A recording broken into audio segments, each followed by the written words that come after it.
여러분, 역사상 가장 드라마틱한 순간을 하나 꼽으라면 뭐가 떠오르시나요?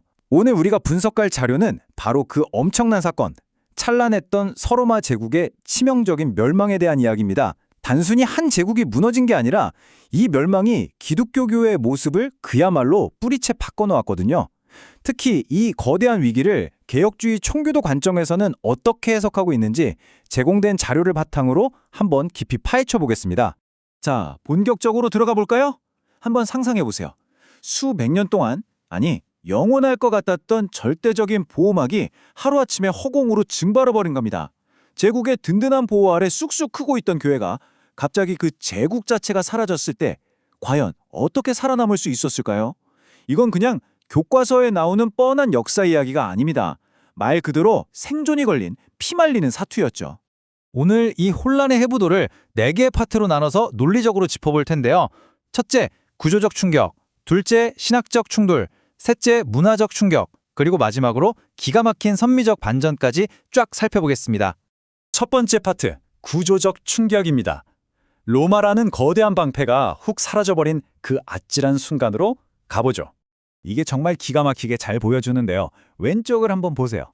로마 멸망 전 교회는 정말 편안했습니다. 사통팔달 뚫린 로마의 도로망, 어디서나 통하는 공용어, 거기다 교회를 딱 지켜주는 법적 체제까지 완벽한 온실이었죠. 그런데 오른쪽으로 넘어가 볼까요? 게르만족이 들이닥친 이후의 세상입니다. 수도원은 다 부서지고 정치는 쑥대밭이 되고 당장 내일 죽을지도 모른다는 그야말로 극한의 물리적 공포가 교회를 덮친 겁니다. 이렇게 되니까 엄청난 권력의 공백이 생깁니다. 1단계를 보시면 칼든 이민족들이 막 몰려오니까 기존 로마의 행정 관료들은 싹 다 도망쳐버립니다. 그럼 거리에 남겨진 사람들은 누구를 쳐다봤을까요? 네, 바로 2단계, 교회의 감독들입니다. 갑자기 교회 지도자들이 영적인 일만 하는 게 아니라 동네 치안도 유지하고 밥도 나눠주고 심지어 무시무시한 이민족 군벌들 앞서가서 직접 협상까지 하는 외교관이 돼버린 거예요. 사실 이때 살기 위해 어쩔 수 없이 한 이 선택이 나중에 교회랑 정치 권력이 아주 위험하게 찰싹 달라붙게 되는 찜찜한 씨앗이 되고 말았죠. 자, 물리적 충격만 있었던 게 아닙니다. 두 번째 파트, 신학적 충돌입니다. 아리우스파라는 치명적인 위협이 등장하죠. 당시 로마를 짓밟고 들어온 고트족이나 반달족 같은 게르만 부족들은 대부분 이교도이거나 아니면 이 아리우스파를 믿고 있었습니다. 아리우스파가 뭐냐고요? 쉽게 말해서 예수님을 하나님과 완전히 똑같은 분으로 보지 않고 창조된 피조물 중에서 가장 뛰어난 존재 정도로 깎아내리는 이단적인 신앙 체계입니다. 교회가 목숨 걸고 지키던 정통 니케아 신앙과는 완전히 정면으로 부딪히는 거였죠. 이게 왜 무서운지 아시나요? 단순한 말싸움으로 끝난 게 아니거든요. 칼을 든 이단자들이 무력으로 정통교회를 꿀꺽 삼켜버린 겁니다. 기업으로 치면 완전 무자비한 적대적 인수합병을 당한 거나 마찬가지예요.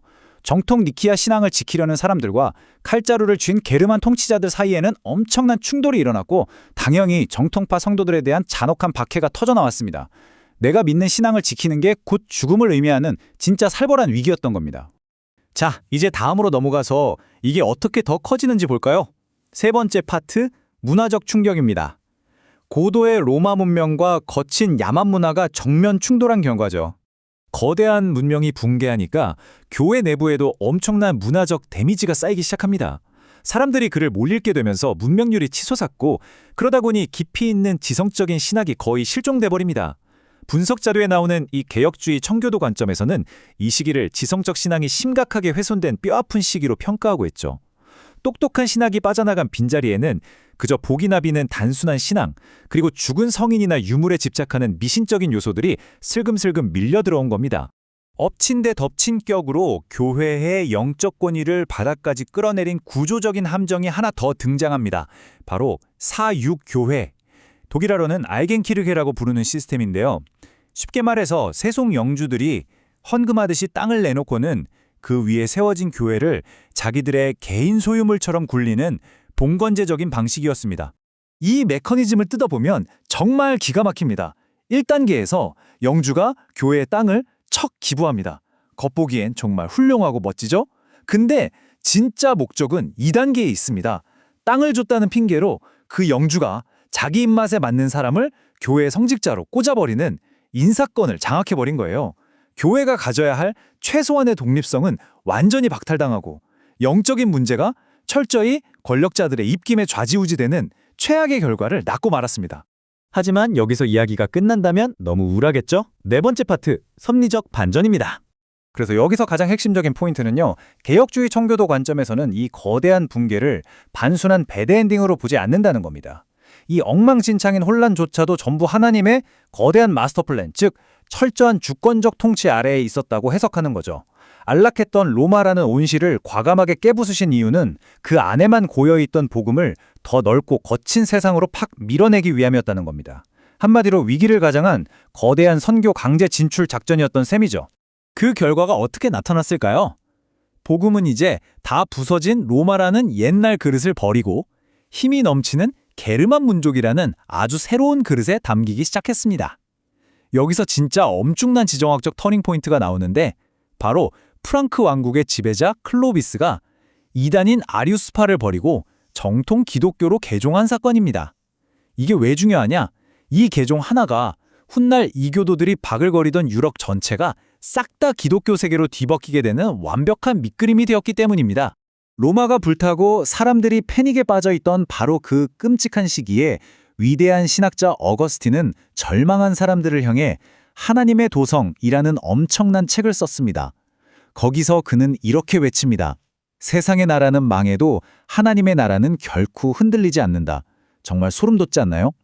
어거스틴은 제국이 무너지는 이 엄청난 충격을 이용해서 교회의 시선을 금방 사라질 땅의 제국에서 영원한 하나님의 나라로 영구적으로 돌려놓은 겁니다.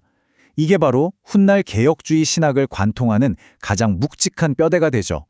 자, 세상이 다 끝난 것 같았던 로마의 멸망은 알고 보니 교회를 향한 더 크고 놀라운 그림이었습니다. 그렇다면 여기서 우리의 머릿속을 때리는 진짜 궁금한 질문이 하나 생깁니다. 문명은 다 무너지고 사람들은 글도 못 읽고 미신에 빠져 허우적대던 이 진짜 캄캄한 암흑시대 속에서 대체 당시에 살아남은 소수 정통 신앙인들과 수도원들은 어떤 기발한 선거 방식과 생존 전략을 썼길래 그 험악한 이교도들을 싹 다 개종시킬 수 있었을까요? 다음 역사의 한 페이지가 정말 미치도록 궁금해지지 않으시나요?